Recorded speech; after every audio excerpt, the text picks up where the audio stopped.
Can you guys hear that? I should probably turn it up. Before this party starts, can we, or before this party goes on any further, can we talk about how badly I gotta pee? Whoop, whoop, whoop, whoop, whoop, whoop, whoop, whoop, whoop.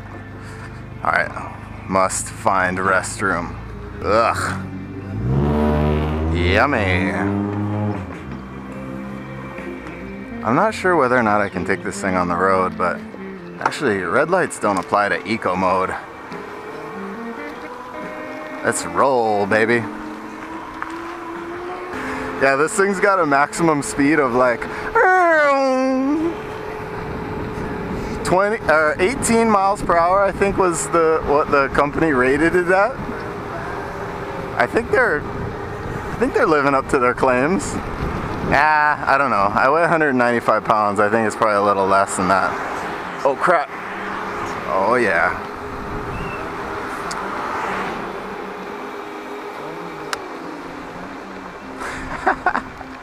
This thing is just fun. Okay, I gotta go slow on this kind of terrain because as you can see, you guys are like being subjected to all kinds of shaky footage, which is like my arch rival nemesis. I don't want to be like shaking you all over the place.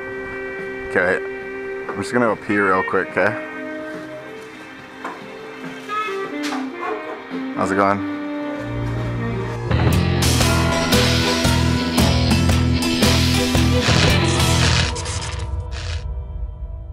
Today I just wanted to talk about bicycles.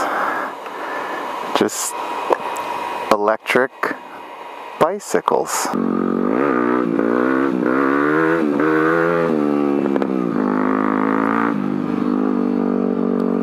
So something I've been researching a lot of lately. You guys that are my friends on Facebook already know this, but I bought a used Gary Fisher hardtail mountain bike. Got a really good deal on it. It's an older bike, and I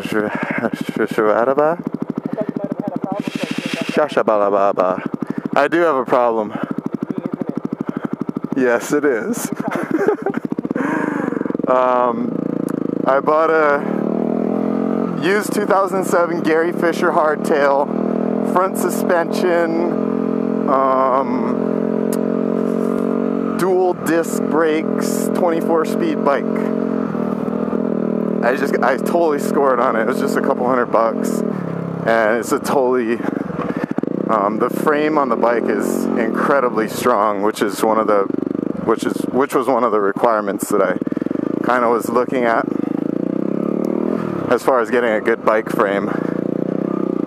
So in the last couple of months, I've been educating myself a heck of a lot with regards to electric bikes. You guys have probably seen them before. E-bikes, typically they're driven by way of hub motor. So you just got like a hub, a rear hub, and the motor is actually built right into that. And that's pretty cool and all, and you can really get into it. But after really getting into the research, what I found was, so like if the motor's in here, it's in the hub, the central hub, and they're big, they're probably the circumference of this rotor, big and heavy, so you have a lot of weight on the rear wheel, and you're limited to whatever the motor is rated at based on how much voltage you're putting into it, blah, blah, blah. So what I decided to go with was, and they do what's like, they go pretty crazy with hub motors, and you can get pretty really insane about it. These bicycles are doing 60 miles an hour and just hauling ass. But they're super inefficient, they're very power hungry, and you need to get the motor up to the right RPM for it to be in its peak efficiency. So I decided to go with what's called a mid-drive setup, and you can basically use the same motors, but I think I'm going to use a RC motor. They're like these crazy, you know, big ass RC motors. They spin at really high rates for helicopters and planes and stuff. So you have to like, I don't even know how I'm riding over these routes and talking at the same time. Autopilot, baby. Wheelie time. Whoop, whoop. You have to gear the motor down like crazy. So like you'll have, and hold on, let me stop to show you where the mid-drive motor would be mounted. Whew.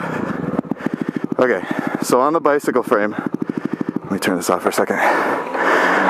On the bicycle frame, it would be mounted like right under the down tube. You guys have probably already seen Kurt's bike on the last video. He's totally stoked on it. 2-stroke, 98 or some crap. The mid-drive motor, let's say this black, this cover right here is a mid-drive motor. It'd be like right under the down tube, and you know, you got your crank, you'll have an extra sprocket, and that's just dedicated straight to the motor. So you still can pedal, you still can freewheel, so you can assist the motor or just go full-on motor. But the absolute best thing about it is that you get to use your gears. So you can be in like a super low gear. You know, granted you're going to be going really slow. You know how crazily slow you're going when you're doing like the 10 pedal rotation per foot. But you can climb crazy grades. You can be going up like 40-degree grades. And so, holy crap, these routes are freaking gnarly. Jiminy Christ, Miss Batman. You can go up these crazy grades, and the motor is typically going to be closer to running at efficiency. So, oh my gosh. I don't even know how I'm riding and talking. Autopilot. I thought we talked about this already. Uh-oh, we've lost our line. We've lost our line, Batman. Where's our line? Oh, there it is. Okay, so you're... Oh my gosh, these routes are atrocious. Holy spank me silly. Oh. Okay, hold on. I have to just stop for a second and just take a little breather. Oh. A little sip of water here.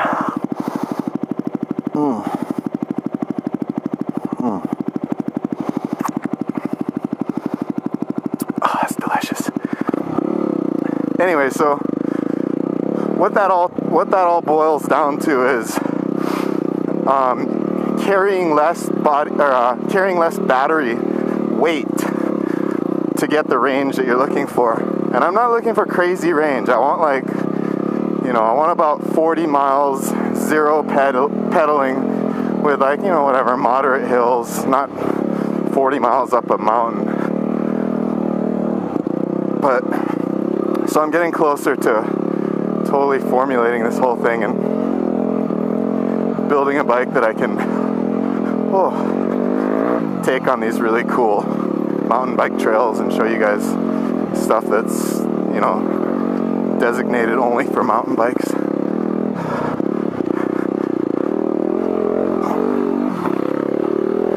Oh my gosh. Uh-oh. We almost just went down. Whew.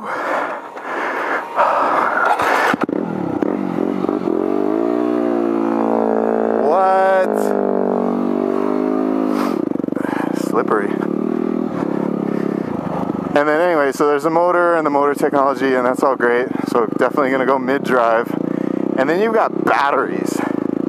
And batteries just go into a whole nother crazy, crazy world, where you've got like your standard crappy lead acid batteries, massively, massively heavy, but very, very safe battery chemistry.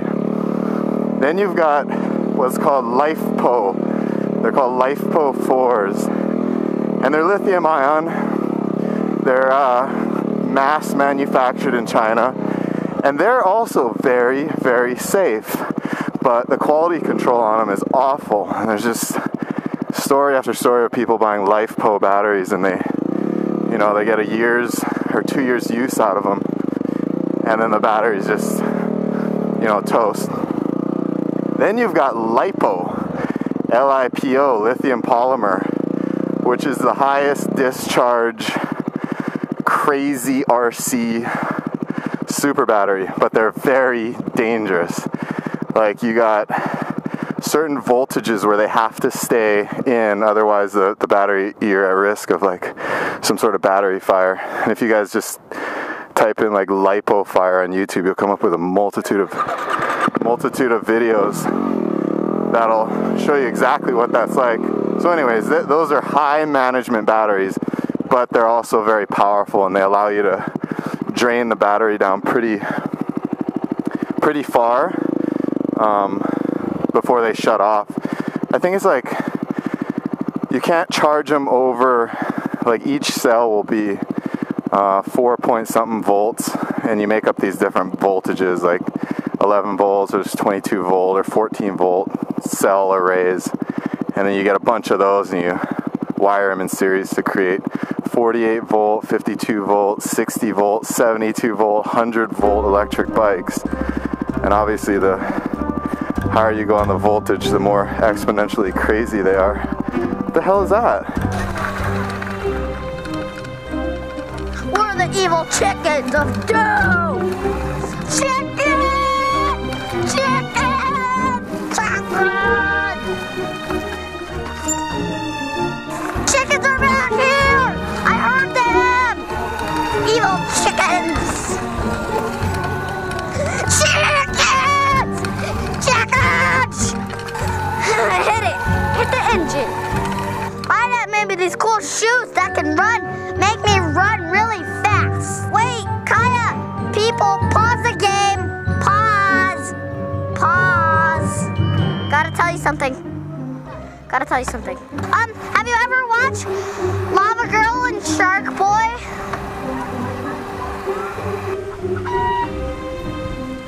Run!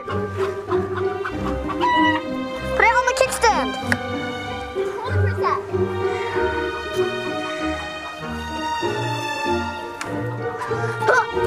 Climber boost!